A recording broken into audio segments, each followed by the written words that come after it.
गरीब आदमी। बहुत समय पहले की बात है। एक गरीब परिवार रहता था और वह एक लड़की के साथ रहते थे। गरीब होने के कारण उस आदमी ने कर्ज लिया हुआ था जिसको वह चुका नहीं पा रहा था। जिस आदमी से वह कर्ज लिया था तो उसने एक बात कही कि मेरा कर्ज जो तुमने लिया है उसे चुका दो, नहीं तो अपनी बेटी की शादी मेरे से कर दो।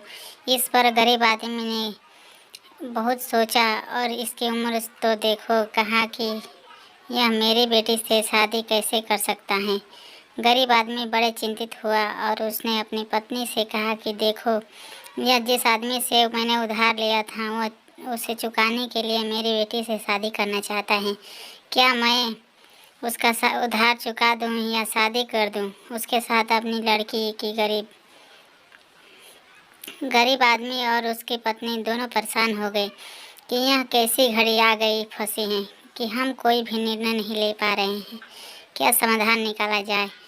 इसी बात पर पूरा दिन उनका बीत गया और अगले दिन फिर वह आदमी उनके घर आ गया और कहा कि आपने क्या विचार किया है, मुझे बताओ। गरीब आदमी को कुछ भी समझ नहीं आया और कहने लगा कि मुझे बड़ी परेशानी हो रही है दोनों में से सही फैसला लेने के लिए।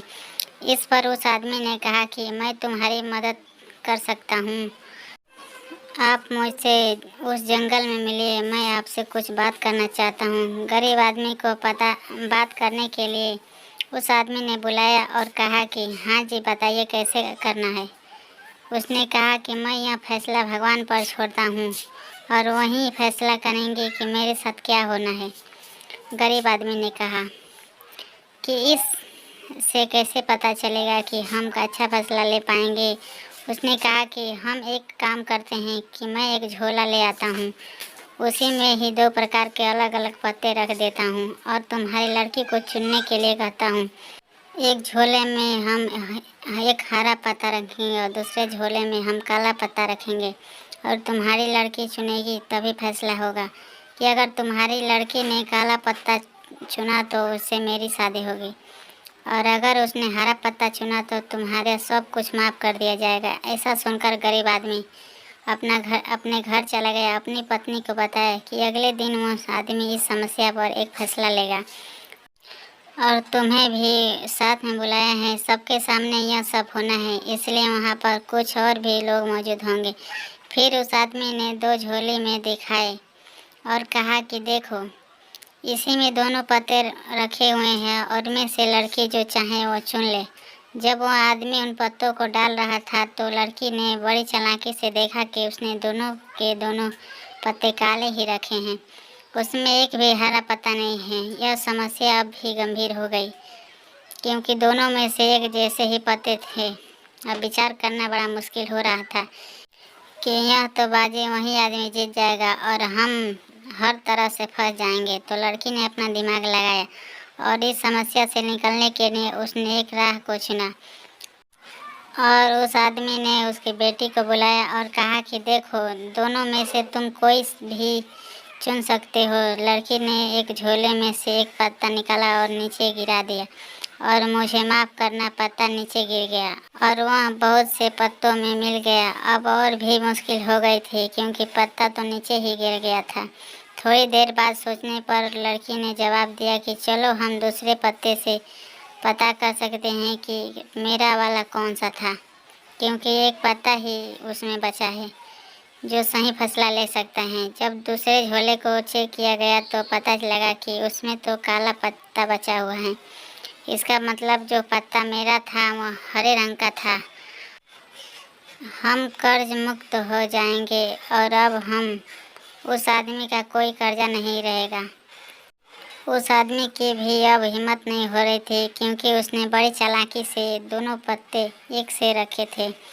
अब वह कैसे कहे कि वह दोनों पत्ते एक ही थे या नहीं थे। लड़की ने बड़ी चालाकी से अपने माता पिता को कर्ज से मुक्त कराया और अपने घर वापस चले गए।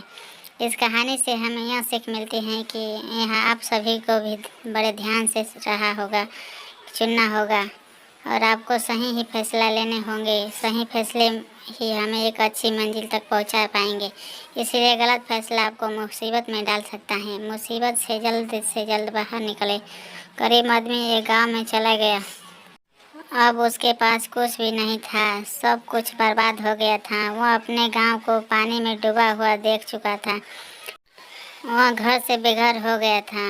वह उस गांव में जाता मगर कोई उससे पास क्यों रखेगा। यह बात भी वह जानता था कि लेकिन कुछ भी नहीं कर सकता था। वह एक बाबा से मिलता था जिनका आश्रम कुछ ही दूरी पर था। वह उनके पास जाता था, वहीं पर बैठ जाता। बाबा उस गरीब आदमी के लिए पानी लाते थे और वह गरीब आदमी देखता है बाबा उसके लिए पानी लाए हैं, जबकि वह तो बहुत बड़ा ही भी नहीं है।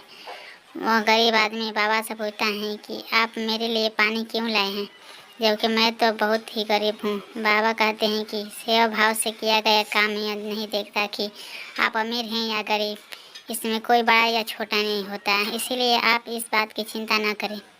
आप थके हुए लग रहे हैं, आप परेशान हैं, आप आराम कर सकते हैं। इसके बाद हम बात करेंगे। वह गरीब आदमी आज सोच रहा है कि हमारे जीवन में सही मार्ग दिखाने वाला अगर मिल जाए तो बहुत अच्छा है, क्योंकि वह हमें सही दिशा में ले जा सकता है। कुछ समय बाद उस गरीब आदमी के पास भोजन आता है। वह सोचता है कि मुझे आज कोई भी उम्मीद नहीं थी, मगर यहाँ पर आकर मुझे लग रहा है कि हमारे जीवन में सभी प्रकार के लोग हैं, कुछ अच्छे और कुछ बहुत अच्छे, लेकिन उनसे मिलना ही बहुत मुश्किल होता है। वह गरीब आदमी बाबा को सब कुछ बता देता है। वह किन हालात से आया है वह बाबा सुनकर कहते हैं, आपको कभी भी जाने की ज़रूरत नहीं है, आप हमारे साथ रहिए। यह सुनकर वह गरीब आदमी रोने लगा। आज उसे लगा कि कोई बिना कुछ मांगे बिना कुछ कहे सब कुछ दे रहा है। आज उसका जीवन ही धन्य हो गया है। आज वह बाबा से मिलकर बहुत खुश है, उसका जीवन ही बदल गया है। बाबा कहते हैं कि ऐसा नहीं है, सभी अच्छे लोगों से अच्छे लोग ही मिलते हैं। आप कुछ भी अपने मन में न रखें। उस दिन के बाद उस गरीब आदमी का जीवन ही बदल गया। यह कहानी आपको कैसी लगी मुझे कमेंट बॉक्स में लिखकर बताइए।